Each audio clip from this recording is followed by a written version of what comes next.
তাই জেনে রাখবেন মা, জীবনে যখনই যে মুহূর্তে আপনি হরিকে স্মরণ করতে পারবেন, একবার ডাকার মতো যদি একবার ডাকা যায়, যখনই শুধু আত্মনিবেদন করে ভগবানের চরণ সার করে যদি আপনি একবার বলতে পারেন, হে দয়াময়, হে করুণাময়, আজ থেকে আমি তোমার, তুমি আমার,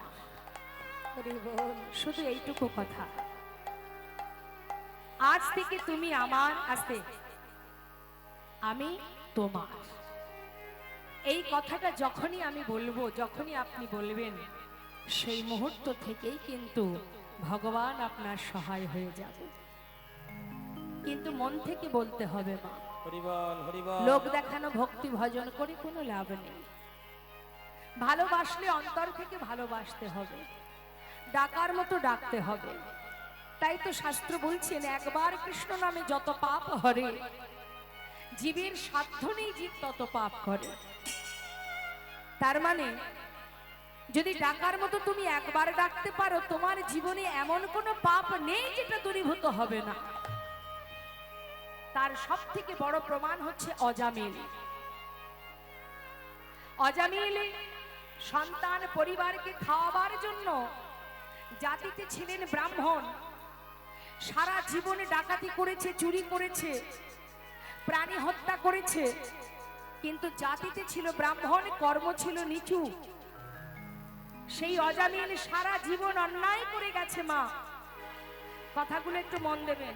তা সেই অজামিল সারা জীবন সন্তানদের নিয়ে বাবা সন্ধে হলেই ডাকাতি করতে চলে যেত। আমা একটু মন দেবেন কথার মধ্যে, একবার প্রভুর নাম করলে তার ফল কি হতে পারে। বারবার ভাগবত বলছে, শাস্ত্রে বলছে, হরি নাম করো, একবার ডাকো, হাজার হাজার অপরাধ দূরীভূত হবে। তারই একটা দৃষ্টান্ত স্বরূপ আপনাদের প্রমাণ দিয়ে যায়। তা এই অজামিল তার যত সন্তান, তার ছোট ছেলের নাম ছিল, কি নাম ছিল অনেকেই জানেন, নারায়ণ। এই নামটা কে দিয়েছিলেন? এই নামটা দিয়েছিলেন একজন মুনি, যার নাম লোমশ মুনি।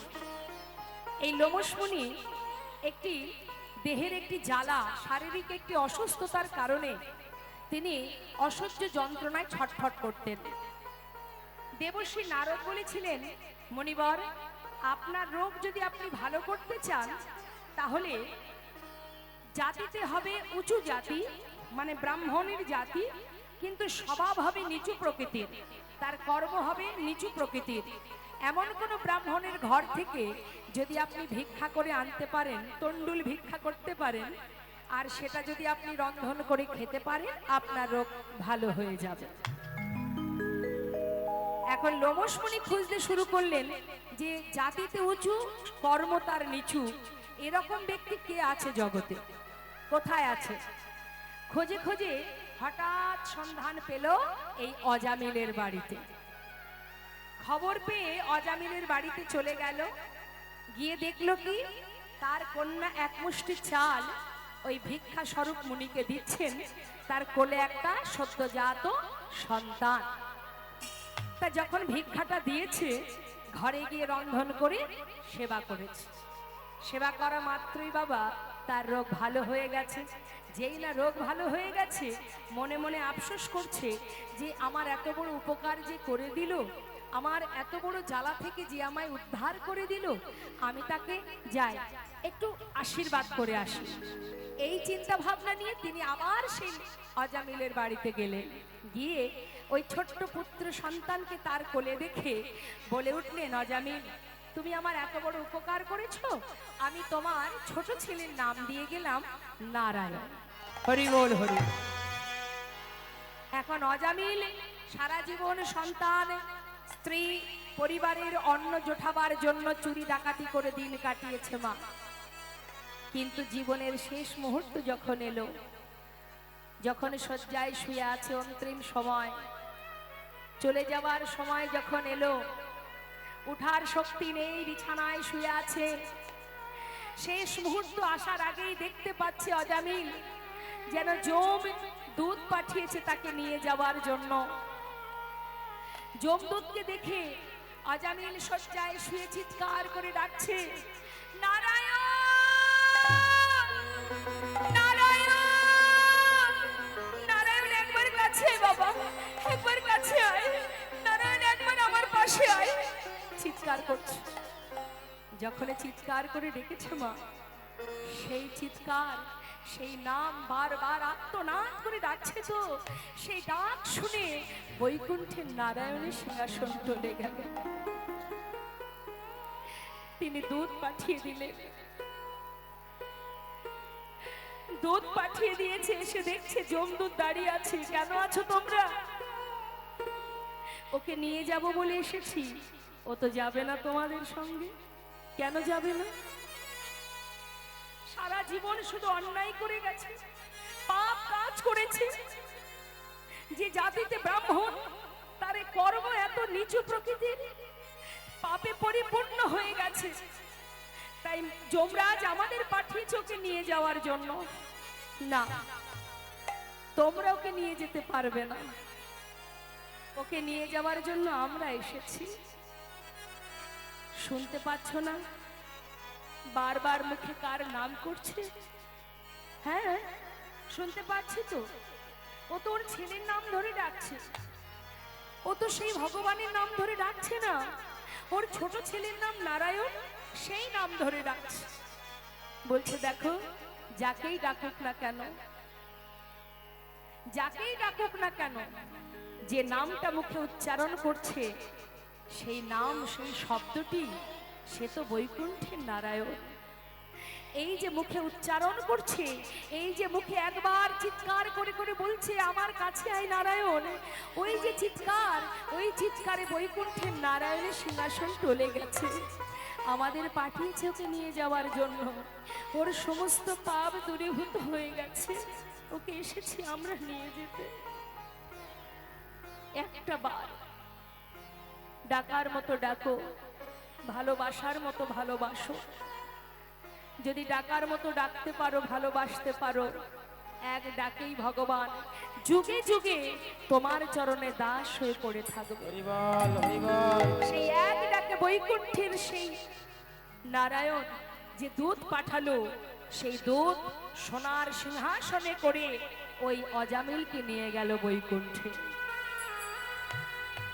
তাই মাগো, ভগবানকে পাওয়ার জন্য সাধন ভজনও লাগে না, অর্থ লাগে না, পাণ্ডিত্য লাগে না, কিচ্ছু নয়।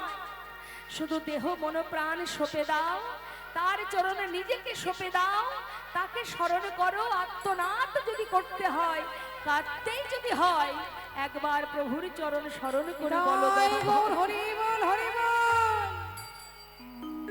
তোমার কাছে চেয়ে তবেই এসেছিলাম ধরায়। তোমার কাছে চেয়েছিলাম যে মানব কুলে জন্ম দাও, ভবে গিয়ে তোমার নাম করব। তোমার দেয়া সুন্দর দেহটা পেলাম, কিন্তু মায়ার সংসারে আবদ্ধ হয়ে মায়া এমন করে আমাদেরকে গ্রাস করে নিল। দিনে দিনে মায়ার দাস হয়ে আমি আমার আপন জনকে ভুলে গেলাম। শুনেছি তুমি করুণাময় দয়াল, তাই তোমার চরণে জানিয়ে রাখি, একবার কৃপা করে তোমার চরণে তুমি আমায় ঠাঁই দাও। শুধু এইটুকু মা। তাই তো শাস্ত্র বলছে, কলিযুগে নাম ছাড়া নাহি আর ধর্ম, সর্বধর্ম সার নামে শাস্ত্র মর্ম। হরিনাম করো, আর কিচ্ছু করতে হবে না। হরিনাম মহামন্ত্র জপ করো। হরিনাম যদি জপ করা যায়, নামের গুণেই নামীকে পাওয়া যায়, আর কিচ্ছু করতে হবে না। তো আসুন আমরা সবাই মিলে এই হরিবাসরে যখন আছি, একবার সবাই মিলে মহামন্ত্র জপ করব। করবেন তো? সাধুর বাজারে বসে আছেন, একবার দুহাত তুলে সবাই মিলে হরি নাম করুন। তুলুন হাত।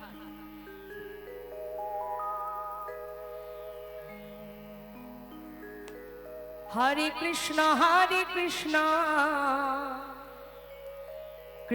কৃষ্ণ হরে হরে,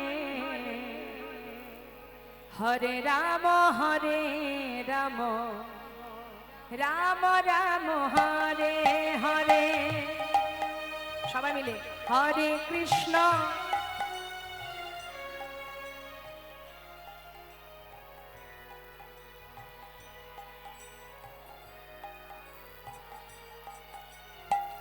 হয়েছে?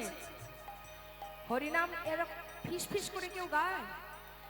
উচ্চস্বরে তুলুন, হ্যাঁ জোরে জোরে করুন হরিনাম, হ্যাঁ আরো জোরে। কৃপণতা করবেন না হরিনাম গাইবার সময়। কণ্ঠে যতটুকু সুর আছে গলা ছেড়ে হরিনাম করুন। দুহাত তুলুন, তুলুন, হ্যাঁ। হরে কৃষ্ণ কৃষ্ণ কৃষ্ণ হরে হরে, হরে রাম রাম রাম হরে হরে, হরে কৃষ্ণ।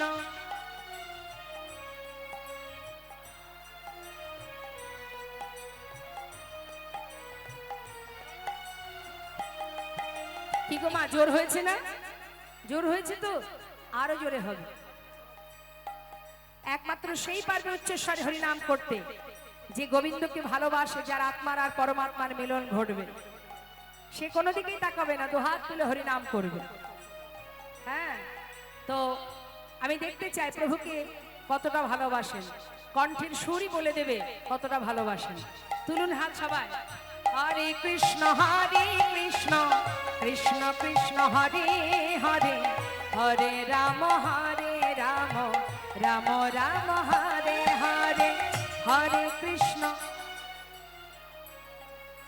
বাবা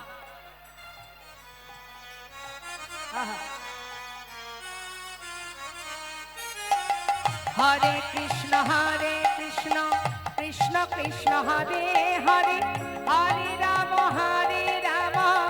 রাম রাম হরে হরে, হরে কৃষ্ণ।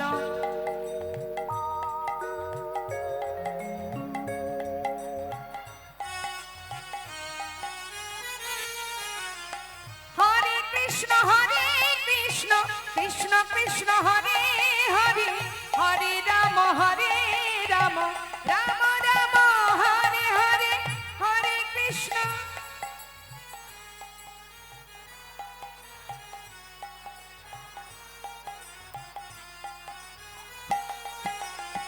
হরে কৃষ্ণ কৃষ্ণ কৃষ্ণ হরে হরে, হরে রাম রাম রাম হরে হরে, হরে কৃষ্ণ কৃষ্ণ কৃষ্ণ হরে হরে, হরে রাম রাম রাম হরে হরে, হরে কৃষ্ণ কৃষ্ণ হরে বল, হরে বল। হরে হরে, হরে রাম রাম রাম হরে হরে, হরে কৃষ্ণ কৃষ্ণ কৃষ্ণ হরে হরে, হরে রাম রাম রাম হরে বলো হরে। হরে কৃষ্ণ কৃষ্ণ কৃষ্ণ হরে হরে, হরে রাম রাম রাম হরে হরে হরে হরে। এটা যেন ভুলবেন না, যেখানেই হরিনাম গাইতে বলবে এই সুযোগটা হাতছাড়া করবেন না। কারণ আমাদের সংসারের মধ্যে তো আর ভগবানের নাম করার সময় হয় না, হয় কি মা? সারাদিন কাজের চাপে আর হরিনাম করার সময় হয় না। আর যদিও বা বদনটা মানে মুখটা বন্ধ থাকে, তা হরিনামের কাজে তো লাগানো যায়।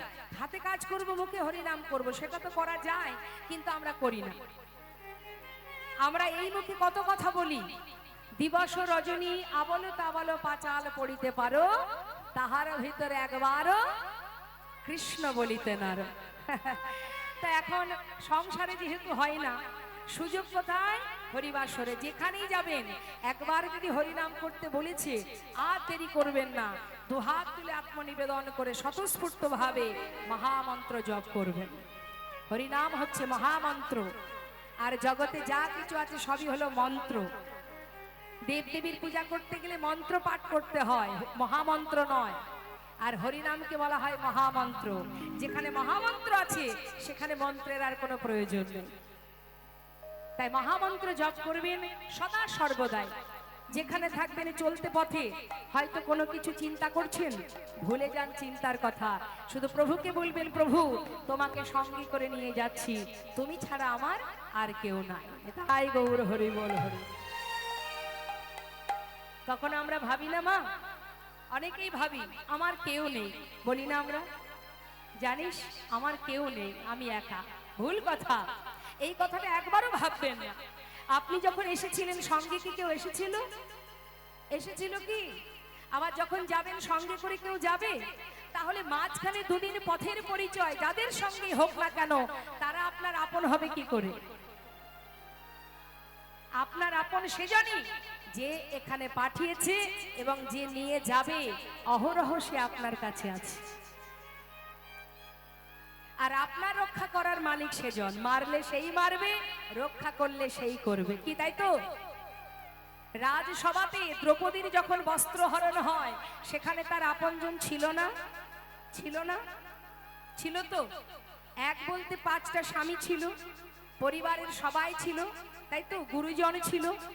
বলুন দেখি, এত আপনজন স্বামী থাকতে সেই দ্রৌপদীর সম্মান রক্ষা করেছিলেন কে? তাহলে সবাই থেকেও ছিল না, একজনই ছিল যে তার মান রক্ষা করেছিলেন। অর্থাৎ সব সময় মাথায় রাখবেন, আমার কেউ নেই, আমার কেউ নেই এটা ভাববেন না, আপনার কাছে একজনই আছে। সবাই আপনাকে ছেড়ে চলে গেলেও একজন আপনাকে ছেড়ে কোথাও যাবে না, যে আপনার খোদাই দুটো অন্ন দেয়, যে আপনার চলার পথে আপনার পরনের বসন দেয়, আপনার শরীরের যত কিছু যা কিছু প্রয়োজন সবকিছু তিনিই যোগান, তাই আমরা পাই, তাই পাই, তিনি দিচ্ছেন তাই পাচ্ছি। এই যে শ্বাস প্রশ্বাস চলছে, ভালো করে শুনুন, যে অক্সিজেন আমরা নিচ্ছি মা, প্রকৃতি থেকে যে অক্সিজেন পাচ্ছি তার জন্য পয়সা দিতে হয়? দিতে হয় না তো। হসপিটালে গিয়ে একবার অক্সিজেন দেখবেন তো ফ্রি পান কিনা। যখন এই অক্সিজেন আর নিতে পারবেন না, হসপিটালে গিয়ে অক্সিজেনটা পয়সা দিয়ে কিনতে হবে। একবার ভেবে দেখুন ভগবান কি দেননি আমাদের। প্রকৃতি থেকে যে অক্সিজেন পাচ্ছি, যিনি দিয়েছেন ভগবান, সে তো 1 পয়সাও লাগে না সেটা পেতে। সেটা যতক্ষণ তিনি দেবেন ততক্ষণ আমি নিতে পারবো, যেদিন আর তিনি দেবেন না সেদিন এই দেহ আর নিতে পারবে না। খোদায় অন্ন তিনিই দেন, পিপাসায় জল তিনিই দেন।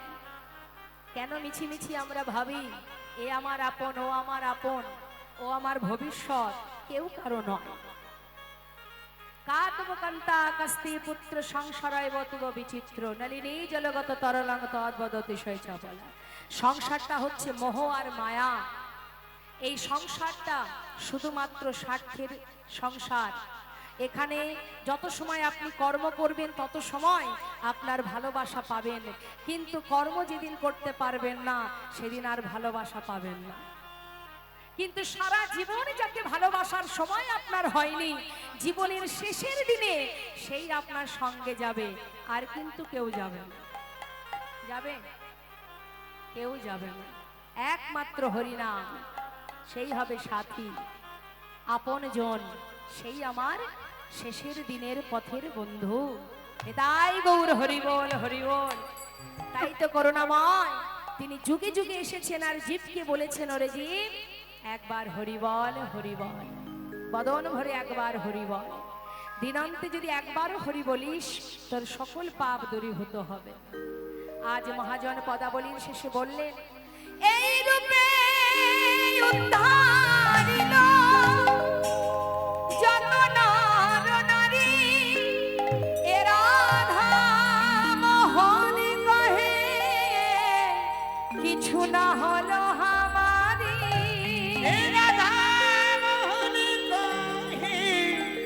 কিছু না হলো আমারি।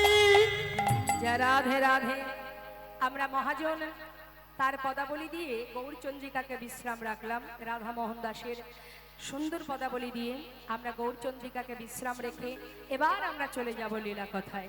তা চলুন সবাই মিলে উলুধ্বনি হরিধ্বনি করে এবার আমরা লীলায় প্রবেশ করি। মায়েরা একবার উলুধ্বনি করুন তো শুনি।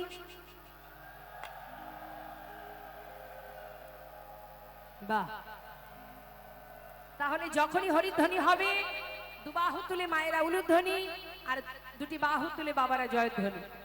কেমন? ভুল হয় না জানো? প্রতিটা বারই দুহাত তুলে হরিধ্বনি জয়ধ্বনি। ওমা ঘুম আসছে, ডেকে দিন তো। সারাদিন বসে আছেন, ঘুম তো পাবেই। মনে মনে ভাবছে যে মেয়ে তুই তো বলছিস, তুই বুঝবি কি করে আমার জায়গায় থাকলে বুঝতিস। না, বসে থাকলে ঘুম পাবে, এটা নিশ্চিত। হ্যাঁ, আমরা ঘুমাতে খুব ভালোবাসি। ঘুমিতে যদি 2 ঘন্টা কম হয়ে যায়, পরের দিন সকালবেলা কারোর সঙ্গে আর কথা বলতে ইচ্ছা করে না, কারণ ঘুমাতে পারিনি, রাগে মাথা গরম হয়ে যায়, তাই না? তার মানে কি, আমরা ঘুম খুব পছন্দ করি। কিন্তু জেনে রাখবেন, যে জিনিসটা আমরা পছন্দ করি না, সেই জিনিসটা খুব শিগগিরই আমাদের জীবনে আসবে। কি মা, আসবে না? সেদিন আর তাকাতে পারবো না, জনমের মতো ঘুম পড়িয়ে দেবে ভগবান। সেটা যে কবে আসবে সেটাই চিন্তার বিষয়। মানে জেগে থাকার সময়টা বড় কম, ঘুমানোর সময়টা কিন্তু বেশি আমাদের, তাই না?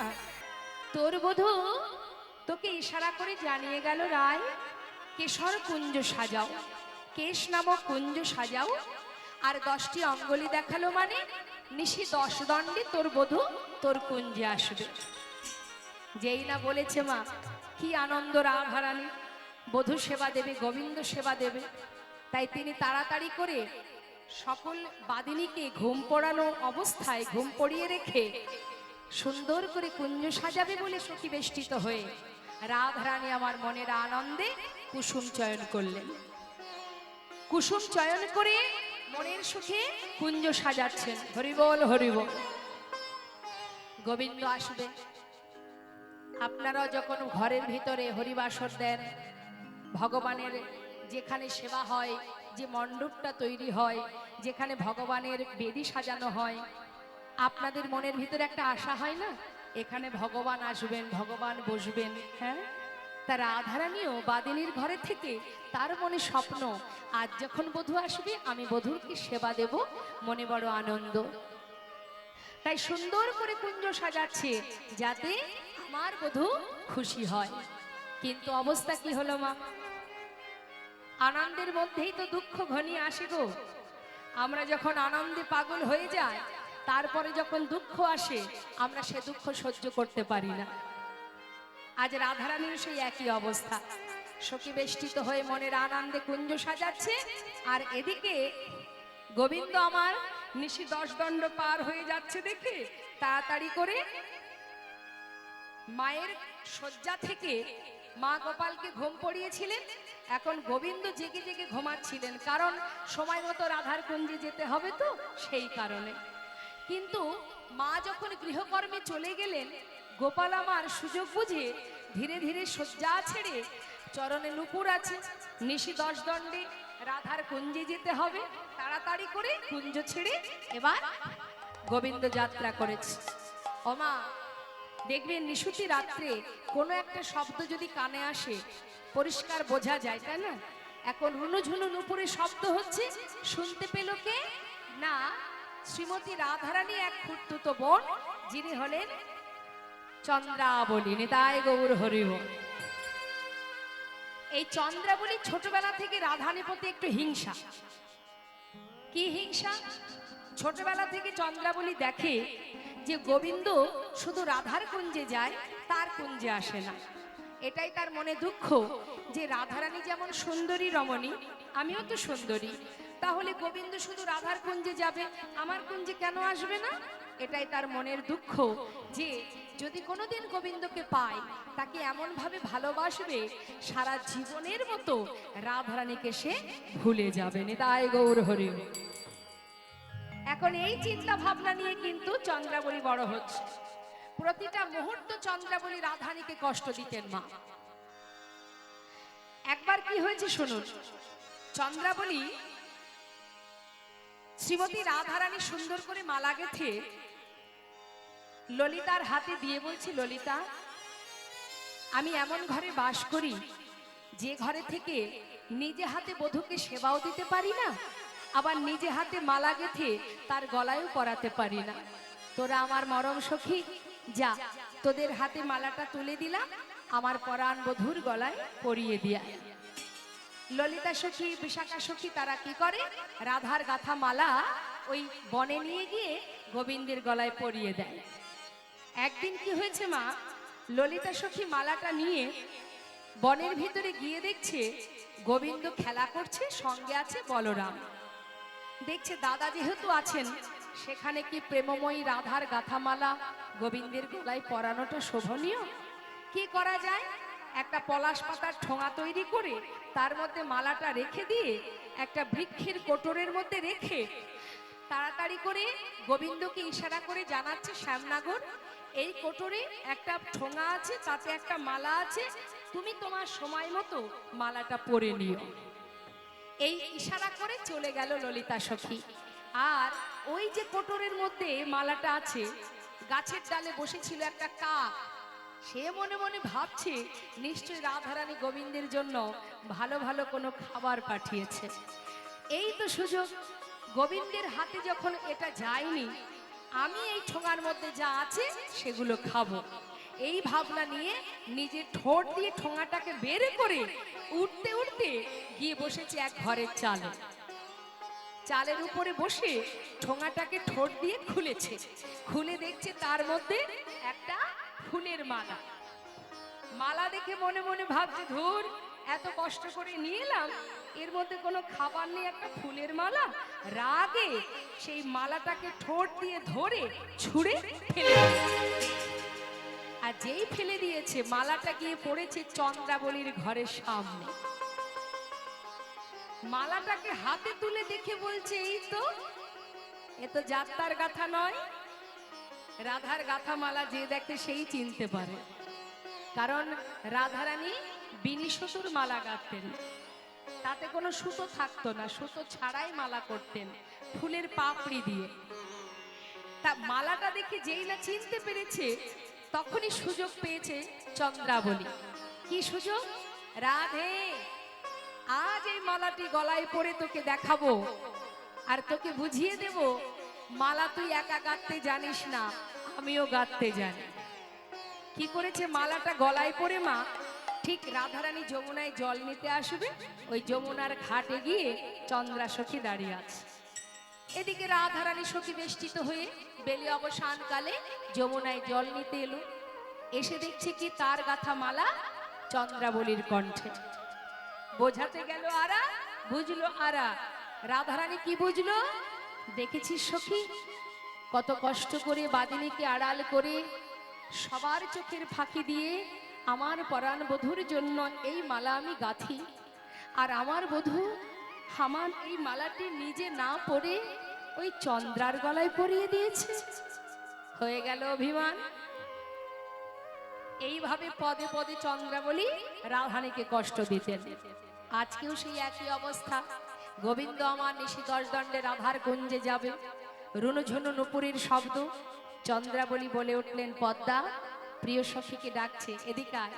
প্রিয় বান্ধবী থাকে না মা, পদ্মা হচ্ছে চন্দ্রার প্রিয় বান্ধবী, এদিকে আয়। ওই দেখ কে যেন আসছে, রুনুঝুনু নুপুরের শব্দ, জানি না কে, তবে যদি আমার বধূ হয় তার হাতটি ধরে আমার কাছে নিয়ে আসবি। হরি বল, হরি বল। পদ্মা সখী পথের ধারে বসে আছে, এদিকে গোবিন্দ আমার তাড়াতাড়ি করে ছুটছে। হঠাৎ পদ্মা সখী দূর থেকে দেখে দুবাহু প্রসার করে দাঁড় করালেন, দাঁড়াও শ্যামনগর। গোবিন্দ দেখছে এ তো আর কেউ নয়, চন্দ্রার সখী পদ্মা। বলছে, পদ্মা তুমি পথের মাঝখানে এত রাত্রি কি করছো? আরে আমি আর কি করব, আমার অনুমতি হয়েছে তাই আমি এখানে দাঁড়িয়ে আছি। অনুমতি কে করেছে? কে কি বলেছে তোমায়? ওই যে চন্দ্রা, চন্দ্রা বলল তোমাকে তার কাছে নিয়ে যেতে। পদ্মা, না না না না, এমন কাজ করো না, আমার মস্ত বড় বিপদ হয়ে যাবে। শোনো, আমি কাল আসবো, এসে তোমার কুঞ্জে যাব, চন্দ্রার কুঞ্জে যাব। আজ আমাকে যেতেই হবে, আমাকে আর ছেড়ে দাও। শ্যামনগর, আমি তো আমার প্রয়োজনে আসিনি, যার প্রয়োজনে এসেছি। তোমার যা কিছু বলার তাকে গিয়ে বলো। এখন তুমি আমার সঙ্গে চলো। হাতটি ধরে জোরপূর্বক রাধা আহা চন্দ্রার কুঞ্জে। চন্দ্রাবলী দূর থেকে দেখে এক দৃষ্টিতে তাকিয়ে আছে। এসো এসো বধূ,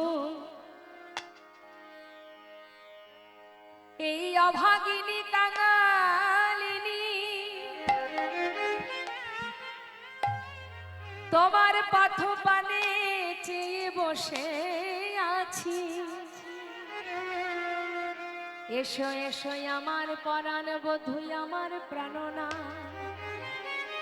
বধূ এই পথে নীতি তুমি করো গতাগতি নুপুরের ধ্বনি শুনি ওহে পরাণ বধূ হে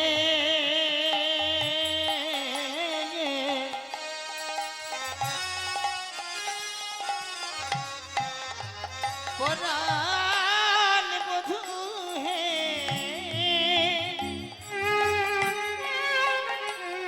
বধূ হে বধূ হে বলো এই পথে নীতি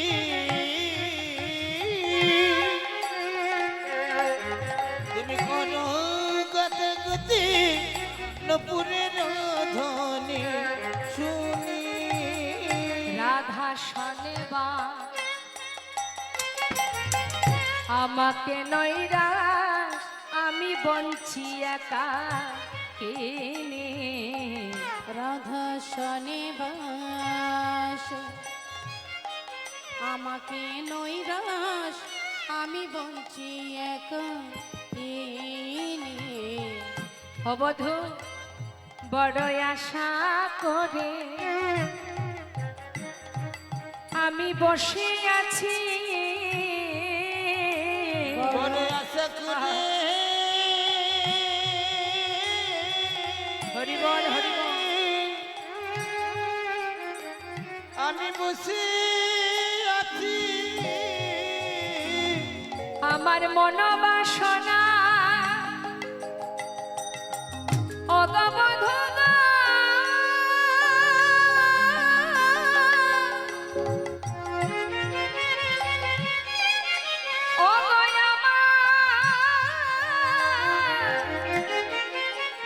আমার পরাণ বধূ বড় আশা করে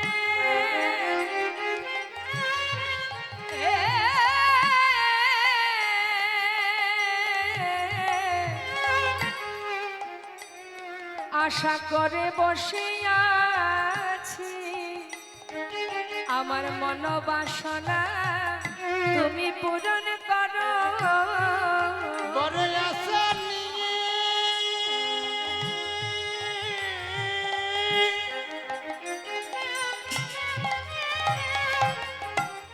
আমি বসে আছি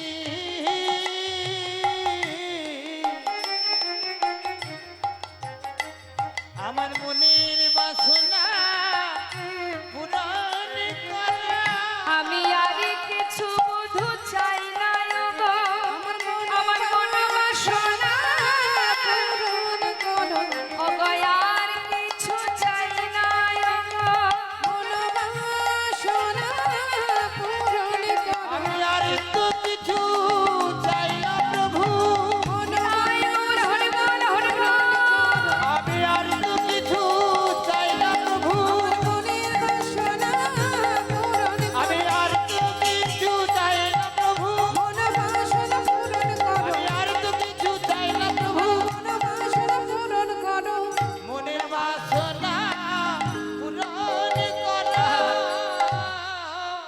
পূরণ করো বহুদিনের বাসনা তোমায় সেবা দেব বহুদিনের আশা আমার আজকে রজনী তোমায় যখন পেয়েছি আর তোমায় ছাড়বো না চন্দ্রা আজ যে আমি কথা দিয়েছি তাকে আমাকে যেতেই হবে আমি কাল আসি আহা অবধূ পথে যেতে যেতে কোনো কাঙাল যদি দামি কোনো বস্তু পায় সে কি ফেলে রেখে চলে যায় তুমি আমার কাছে সেই মূল্যবান ধন আমার মতো কাঙালিনী তোমায় পেয়েছি আজ আমি আর তোমায় ছাড়বো না বধূ সবাই বলে তুমি নাকি রাধানাথ শুধু একটা কথার উত্তর দাও বধূ শুধুই কি তুমি রাধারী নাথ আর কি কারণ বধূ গো বহুদিনের স্বাদ আমি তোমায় সেবা দেব দেখুন মা ভগবানকে ভক্তি ভরে যদি কেউ সেবা দেয়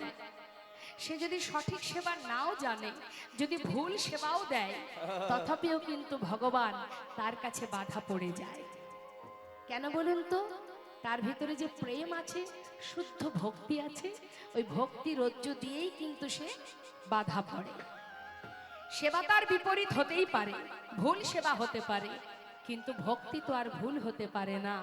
ভগবান চন্দ্রাবলীর কাছে বাধা পড়ে গেল, কারণ তিনি সবকিছু সহ্য করতে পারেন, ভক্তের চোখের জল সইতে পারেন না।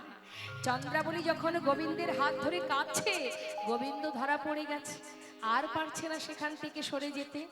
সারা রাত চন্দ্রাবলী সেবা দিচ্ছে, কিন্তু যাকে কথা দিয়েছে, যে কিনা বাদিনীকে আড়াল করে সকলের ভয় ভীত হয়ে কষ্ট করে কুসুম চয়ন করে সুন্দর করে কুঞ্জ সাজিয়েছিল, তার দশা কি হবে?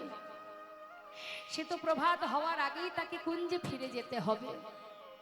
এই অল্প সময়ের মধ্যে গোবিন্দ সেবা থেকে সে বঞ্চিত হয়ে গেল। দেখতে দেখতে নিশি 10 দণ্ড পার হয়ে প্রভাত হতে চলল। রাধারানী কেঁদে উঠলেন, ললিতা, তোরা কি শুনলি বল দেখি? তোরা যে বললি বধূ কুঞ্জে আসবে, কই সে তো এলো না। সখী রে, বল না সখী, এইভাবে গোবিন্দ সেবা থেকে আমি কেন বঞ্চিত হলাম? বলতে পারিস ললিতা? ওই বাদিনীকে আড়াল করে যার সেবা দেব বলে এলাম, কেন আজ তার জন্য আমায় কাঁদতে হচ্ছে সখী? নিশি 10 দণ্ড পার হয়ে গেছে রে, যার জন্য কুঞ্জ সাজিয়েছে সে যখন আসবে না, কার জন্য কুঞ্জ সাজানো? আমি কিচ্ছু চাই না। রাধারানী মনের দুঃখে মনের কষ্টে সমস্ত ফুলমালা ডালা ছিঁড়ে নিয়ে আবার যমুনার ঘাটে গিয়ে যমুনার জলে ভাসিয়ে দিয়ে যেই না পিছন ফিরে চলে যাচ্ছে, এমন সময় যমুনা বলে উঠলেন, রাধে, যে ফুলমালা ডালা তুমি আমার বক্ষে ফেলেছো, এ তো আমি নিতে পারবো না। ঢেউয়ের ছলায় আবার তুলে দিলেন তীরে, দিয়ে বললেন, শোনো রাধে, তুমি যার সেবায় লাগার জন্য সাজিয়েছিলে কুঞ্জ, তার সেবায় যখন লাগেনি, এই ফুলমালা ডালা আমি গ্রহণ করতে পারবো না, কারণ যেটা প্রভুর সেবায় লাগেনি সেগুলো নিয়ে আমি কি করব? এখান থেকে একটা জিনিস আমাদের শিক্ষা হয় মা, যে ভগবান যেটা গ্রহণ করে না, ভক্ত কিন্তু সেটা গ্রহণ করেন না। ফিরিয়ে দিলেন আবার সেই ফুলমালা ডালা, কারণ তুমিও কৃষ্ণ প্রেয়সী, আমিও কৃষ্ণ প্রেয়সী, কিন্তু তোমার বাসনা গোবিন্দকে কাছে পাবে, আর আমার বাসনা তোমরা যুগল হবার পর সেই প্রসাদী ফুলমালা আমার বক্ষে ফেলে দেবে, আমি সেটুকু নিয়ে আমার তাপিত হৃদয় শীতল করব। কিন্তু এটা তো প্রসাদী নয়, কৃষ্ণ প্রসাদী, যেটা গোবিন্দ সেবায় লাগেনি, সে আমি নিয়ে কি করব? তাই আবার তুলে দিয়েছে। রাধারানী আমার কুঞ্জের মধ্যে বসে বসে নয়নের জলে বুক ভাসিয়ে কাঁদছে আর ডাকছে, তুমি একবার দেখা দাও, দেখা দাও ওহে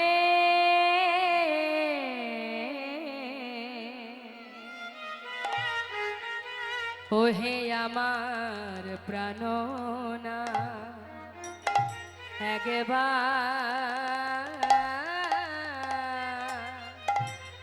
দেখা দাও। সুন্দর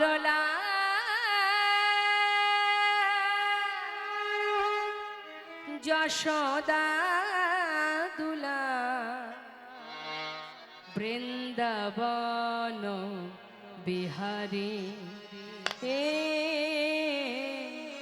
বৃন্দাবন বিহারী। সুন্দর লাল যশোদা দুলাল বৃন্দাবন বিহারী, বৃন্দাবন বিহারী। ডাকিলে রহিতে পারো না। ওই না ভগিত ডাকিলে রহিতে পারো না।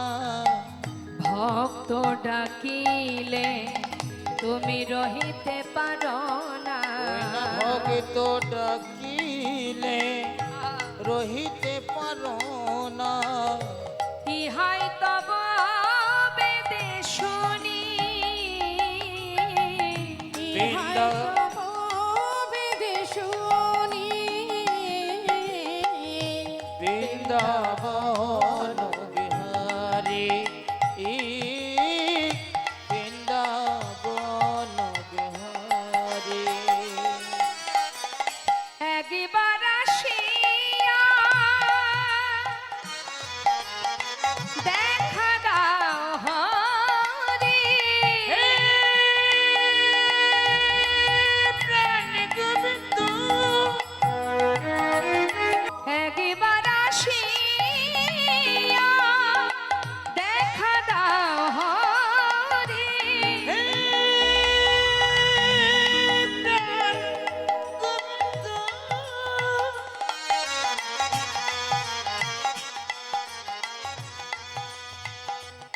তুমি একেবারে দেখে না।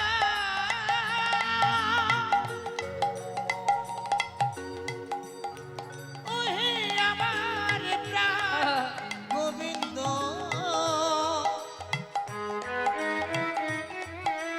একেবারে দেখে না।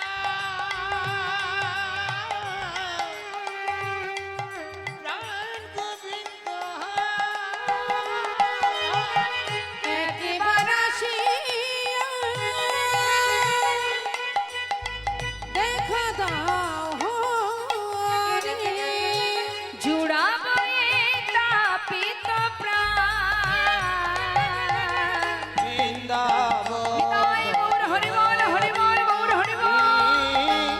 বৃন্দাবন বিহারী সুন্দর লাল যশোদা দুলাল। বৃন্দাবন বিহারী বৃন্দাবন বিহারী বৃন্দাবন বিহারী।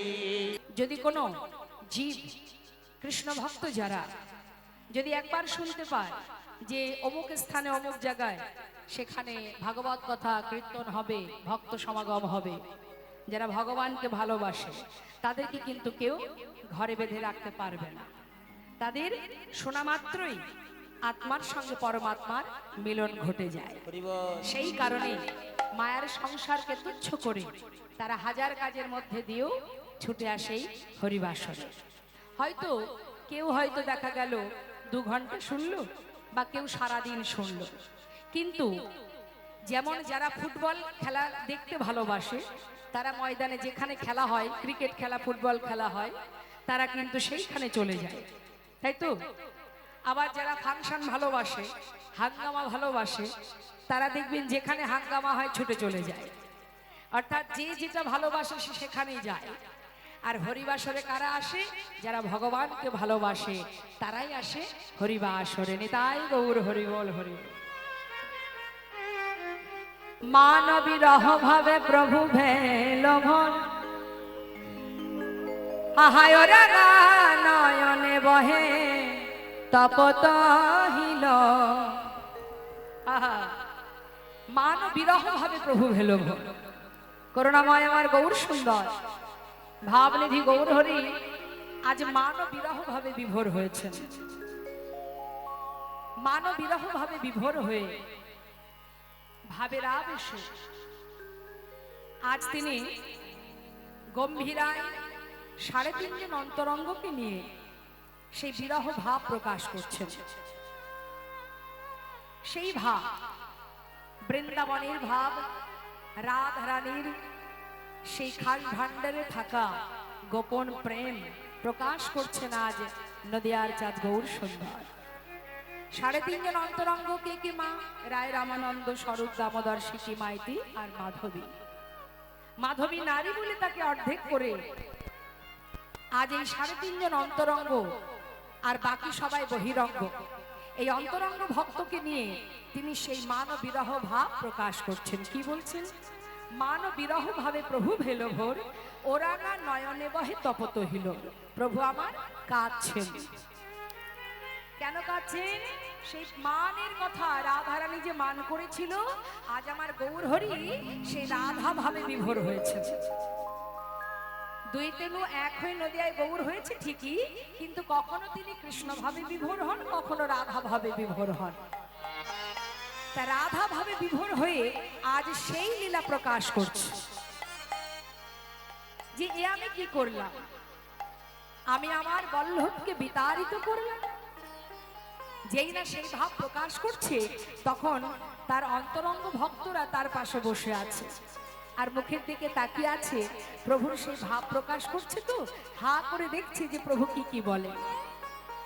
আর ভাবের আবেশে রাধা ভাবে বিভোর হয়ে গৌর হরি বলছেন, ধিক আমার বুদ্ধি, এ আমি কি করলাম?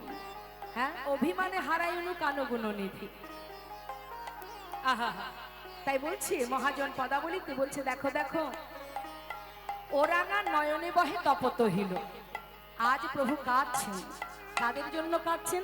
শুধুমাত্র লীলার জন্য নয়, জগৎ জীবকে উদ্ধার করবার জন্য। নিজে কাঁদছেন, জীবকে কাঁদাচ্ছেন, নিজে আচরণ করছেন, জীবকে শিক্ষা দিচ্ছেন। মহাজন পদাবলিতে লিখছেন, দেখো দেখো, আজ আমার প্রভু শুধু কাঁদছেন তাই নয়, জগৎ জীবকে উদ্ধার করার জন্য সেই অপূর্ব লীলা প্রকাশ করছেন। এক যুগে নয় মা, যুগে যুগে তিনি এসেছেন, যত যত লীলা করেছেন সবই কিন্তু জীবকে উদ্ধার করার জন্য। ভগবানের যত লীলা, সত্য ত্রেতা দাপর কলি, যত লীলা ভগবান করেছেন সবই কিন্তু জীবকে উদ্ধার করার জন্য। কা দিয়া কহেন পুন ধিক মোর বুদ্ধি, ধিক মোর বুদ্ধি, অভিমানে হারাইন আমি আমার কানগুণ নিধি। যে হইল মনের দুঃখ আমি কি বলিব, কি বলিব মঝো মন জীবন আমি কহিছে জুড়া, আমি কেমনে জুড়াব, কেমনে জোড়াবো, আমি কেমনে জুড়াব, কেমনে জুড়াবো। একবার বলো বলো স্বরূপ দামোদর, আমি কেমনে জুড়াব, বলো বলো স্বরূপ দামোদর, আমি কেমনে জোড়াবো, আমি কোথায় গেলে পাবো গো, আমি কোথায় গেলে পাবো গো, একবার বলে দাও রায় রামানন্দ, কোথায় গেলে তাকে পাবো গো, তুমি বলে দাও রামানন্দ, কোথায় বা জোড়াবো। একবার বলে দাও আমি কোথায় গেলে কৃষ্ণ পাবো, তোমরা যদি একবার জানো আমায় বলে দাও। ভাবটা কেন প্রকাশ করছে? রাধারানী কৃষ্ণ হারা হয়ে যেমন ললিতা বিশাখাকে দুঃখ করেছিলেন, সেই ভাব প্রকাশ করছেন। মহাজন বললেন, দেখো দেখো, আজ আমার প্রভু তিনি কি করছেন? সেই প্রেম, রাধা প্রেম, আহা, প্রেম জলে ডুবো ডুবো, আরে প্রেম জলে ডুবো ডুবো, দেখো দেখো প্রেম জলে ডুবো ডুবো, ও গো আমার গোরা,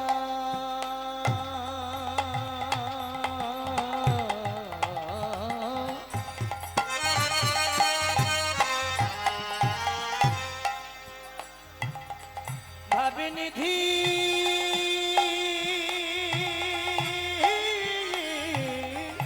গোবু,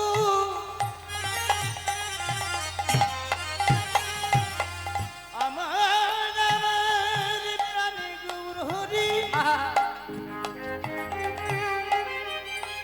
তারা যে কখন কি যে ভাবে হরিব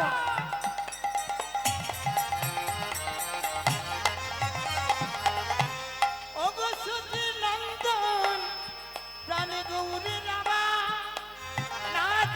কোন ভাবের উদয় ও গো আমার আমার আমার আমার প্রাণ গৌরে আর প্রেম জলে ডুবো ডুবো